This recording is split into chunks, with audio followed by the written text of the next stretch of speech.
안녕하십니까. 오늘은 예언서 10번째 강좌 엘리야는 두 번째가 되겠습니다.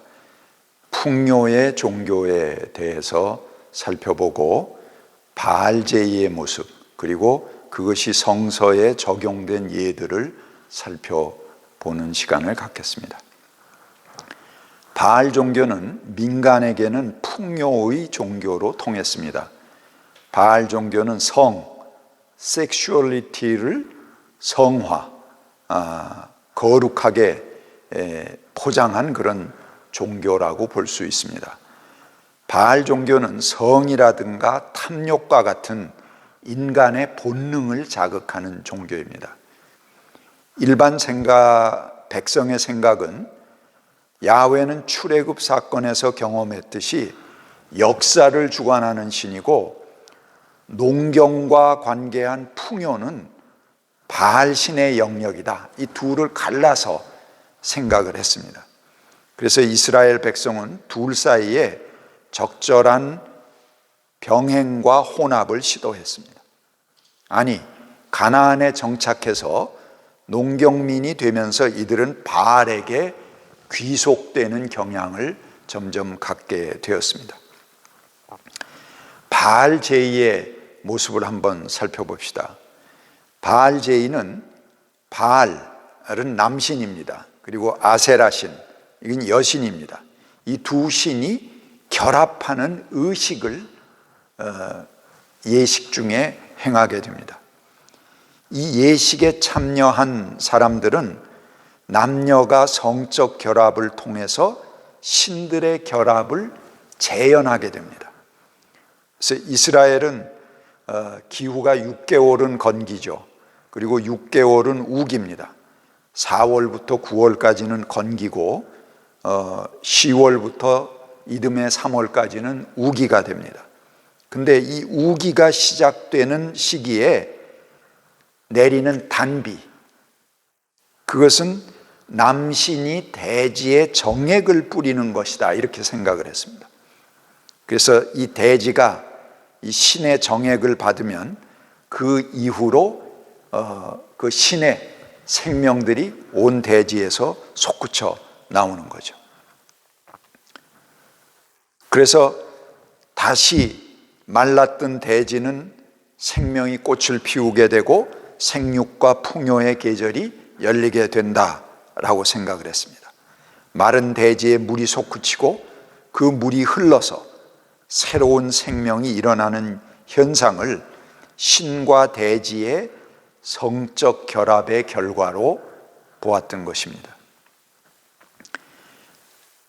바알의 정기가 풍요를 가져다주고 모든 생물과 농경에 생기를 불어넣어준다고 믿었습니다. 그리고 이런 신화를 극으로 재현하는 것이 바로 바알제이였습니다. 제의에 참석한 사람들끼리 성적 교제를 통해서 농경에 필요한 인적 자원, 농사를 지을 땐 사람 숫자가 무엇보다도 중요합니다. 그래서 인적 자원을 공급받고, 아예 성전에는 남창과 여창이 상주하고 있습니다. 그래서 성적 흥분 상태, 열광적인 제의가 그 안에서 이루어지고 모인 사람들 간에 섹스가 진행되는 것이 바로 이 바알 제의에 나타나는 그런 열광성이었습니다. 엘리야가 갈멜산에서 대결을 벌일 때 바알과 아세라의 선지자들이 흥분과 열광 상태에서 자기 몸을 찢으며 춤을 춥니다. 열왕기상 18장 28절 이후에 보면 그들은 더 큰 소리로 부르짖으며 그들의 예배 관습에 따라서 칼과 창으로 피가 흐르도록 자기 몸을 찔렀다. 한낮이 지나서 저녁 제사를 드릴 시간이 될 때까지 그들은 미친 듯이 날뛰었다 라고 기록합니다.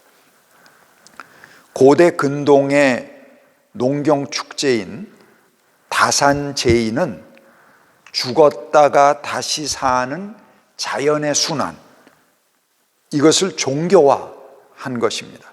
그래서 여름 가뭄의 절정기에 식물이 죽고 땅이 타들어갈 때 바알은 모트 신은 이제 죽음의 신입니다. 이 죽음의 신에 의해서 바알이 살해됩니다.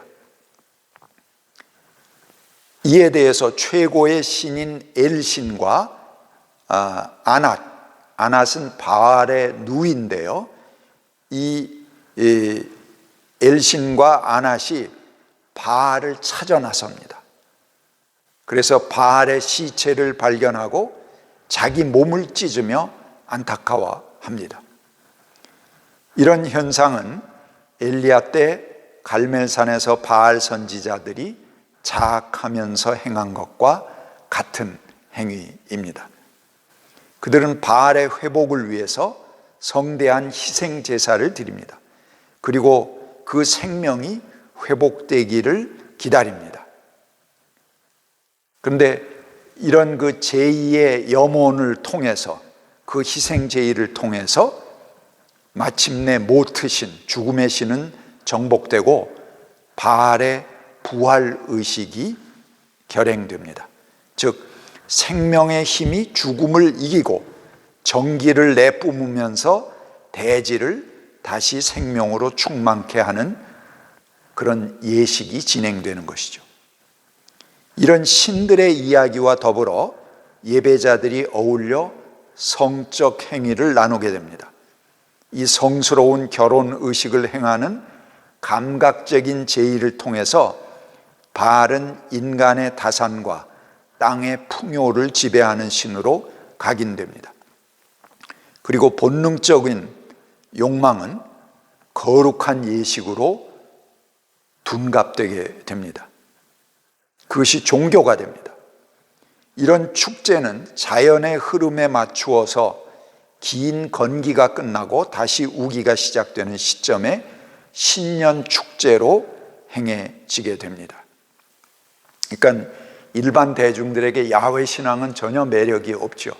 이런 바알 신앙은 굉장히 이 사람을 감각적으로 매료시키고 거기에 가면 성도 있고 유희도 있고 춤도 있고 흥분할 수 있는 엑스타시 상태도 있고 이 모든 것들을 갖춘 거니까 바알 신앙은 점점 대중적으로 자리를 잡게 됩니다. 이스라엘도 일찍이 이런 풍속이 있었습니다. 엘리의 아들들이 신전 창기와 놀아났다는 기록이 있습니다. 또한 가나안 처녀들이 저희 신들을 음란하게 따르면서 너희의 아들들을 꾀어서 자기들처럼 음란하게 그 신들을 따르게 만들 것이다 라는 것을 신명기서는 엄격하게 경고합니다. 또 신명기에 언급되는 여창과 남창의 규정, 이것은 직업적인 창녀나 남창이 아닙니다. 성전에 상주하는 남창과 여창을 암시합니다. 이방신을 따라서 신전 창기와 행한 그런 제의 행위들, 그런 성적 행위들을 금하는 암시를 성서에는 여러 곳에서 찾아볼 수가 있습니다. 출애굽기 34장 11절 이후에 글을 보면 이렇게 기록합니다. 내가 이제 너희 앞에서 아모리 사람과 가나안 사람과 헷 사람과 브리스 사람과 히윗 사람과 여부스 사람을 쫓아내겠다. 그러니 너희는 그들의 제단을 허물고 그들의 석상을 부수고 그들의 아세라 목상을 찍어버려라. 너희는 다른 신에게 절하여서는 안 된다. 나주는 질투라는 이름을 가진 질투하는 하나님이기 때문이다. 너희는 그 땅에 사는 사람들과 언약을 세우지 말아라. 언약이라도 세웠다가 그들이 자기들의 신들을 음란하게 따르며 그 신들에게 제사를 드리면서 너희를 초대하면 너희가 그 초대를 거절하지 못하고 그리로 가서 그 제물을 먹지 않겠느냐. 또 너희가 너희 아들들과 그들의 딸들을 결혼시키면 그들의 딸들은 저희 신들을 음란하게 따르면서 너희의 아들들을 꾀어서 자기들처럼 음란하게 그 신들을 따르게 만들 것이다. 이게 바로 신전 이 바알 제이를 암시하는 그런 말씀입니다. 그 다음에 신명기 23장 17절 이하에도 이런 말이 나옵니다. 이스라엘의 딸은 창녀가 될 수 없다. 또 이스라엘의 아들들도 남창이 될 수 없다. 창녀가 번 돈이나 남창이 번 돈은 주 너희 하나님의 성전에 서원을 갚는 헌금으로 드릴 수 없다. 이 두 가지가 다 주 너희 하나님이 미워하시는 것이다. 그리고 므낫세 치하에는 야훼 성전에도 남창 여창과 같은 것이 있었다고 합니다. 므낫세 왕은 아주 타락한 왕입니다. 암흑기인데요, 그때 야훼 성전 안에도 남창과 여창이 존재했다는 것입니다. 이런 종교 혼합은 바알 종교가 가진 자극적인 요소로 인해서 심각하게 야훼 신앙을 훼손하고 대중 속으로 무섭게 전파되어 갔습니다. 이사야 57장 8절 9절은 이렇게 말합니다. 너희 집 문과 문설주 뒤에는 우상을 세워놓았다. 너는 나를 버리고 떠나서 옷을 다 벗고 내가 좋아하는 자들과 함께 알몸으로 침상에 올라가 자리를 넓게 폈다. 너는 그들과 함께 자려고 화대를 지불하고 거기서 정욕을 불태웠다. 너는 또 몰렉에게 가려고 몸에 기름을 바르고 향수를 듬뿍 뿌렸다. 이 우상을 섬기러 가는데 왜 옷을 다 벗고 알몸으로 침상에 눕고 화대를 지불하고 정욕을 불태우고, 몰렉이라는 건 이방신입니다. 그 앞에 갈 때 몸에 기름을 바르고 향수를 뿌리고 갑니까? 이런 것이 바로 이런 신전 창기들, 그리고 성적 제의의 모습을 그대로 우리들에게 보여주는 것입니다. 여로보암이 황소상을 이용해서 야훼를 바알이라고 하더니 드디어 아합 때에는 바알 예배가 야훼의 제의와 동시에 거행되었습니다. 그리고 유목민의 신, 해방의 신인 야훼는 농경 방면에는 힘을 쓸 수 없다, 이렇게 사람들은 생각을 하고 다산과 증산에 관해서는 바알을 떠받들어야 한다라고 바알신을 섬겼던 것입니다. 열왕기서의 엘리야의 등장은 열왕기서 17장부터 나옵니다. 열왕기상 17장이죠. 거기 엘리야의 첫 번째 제1성, 그 첫 번째 외침을 한번 들어봅시다. 17장 1절입니다. 길르앗의 디셉에 사는 디셋 사람 엘리야가 아합에게 말하였다. 내가 섬기는 주 이스라엘의 하나님께서 살아계심을 두고 맹세합니다. 내가 다시 입을 열기까지 앞으로 몇 해 동안은 비는커녕 이슬 한 방울도 내리지 않을 것입니다. 엘리야가 등장하면서 제일 먼저 첫 번째 그의 제1성은 가뭄을 예고하는 것입니다. 오랜 가뭄을 예고하는 것입니다. 왜 그랬을까요? 이것은 바로 풍요, 우리에게 비를 가져다 주고 풍요를 가져다 주고 다산을 가져다 주는 신은 바로 바알신이다 하는 민간 신앙의 그 통속적인 신앙을 끊어놓기 위해서 그렇습니다. 그래서 그걸 차단하기 위해서 오랜 가뭄을 엘리야는 불러드립니다. 물과 땅이 만나서 증산을 가져온다는 성적 이미지가 제거되어야 했습니다. 그래서 오랜 가뭄 아래서 이러한 이미지들은 힘을 잃게 됩니다. 페니키아의 바알은 가나안의 풍요신과는 다른 것이라는 그런 견해들이 있었습니다. 그러나 근래에 와서 라시아무라에서 발굴된 문서에 의하면 페니키아의 베니게죠. 바로 이세벨의 그 아버지의 고향입니다. 페니키아의 바알이 가나안의 풍요신보다 훨씬 강대한 힘을 가진 신으로 숭상되었다 하는 것이 판명되었습니다. 바알 신은 땅을 점령하고 소유해 나갑니다. 바알 신앙이 들어간 곳은 지명 자체가 바뀌게 됩니다. 바알 브올, 바알 갓, 바알 헤르몬. 이 바알이 점령한 곳은 그 지명 앞에 바알이라는 명칭이 따라 붙습니다. 이 바알이라는 말 자체가 소유주, 주인이라는 뜻입니다. 그래서 바알 브올 그러면 브올의 소유자, 또 바알 갓 그러면 갓의 소유자, 뭐 그런 의미가 되는 것입니다. 이런 것은 바알 신앙이 들어가면서 그 지방 전체를 소유하는 대토지 소유자들이 등장하게 되었다는 것을 보여주는 것입니다. 당연히 이런 명칭은 떠돌이 유목민에게 붙이지 않고 지주나 정착민에게 붙이는 명칭입니다.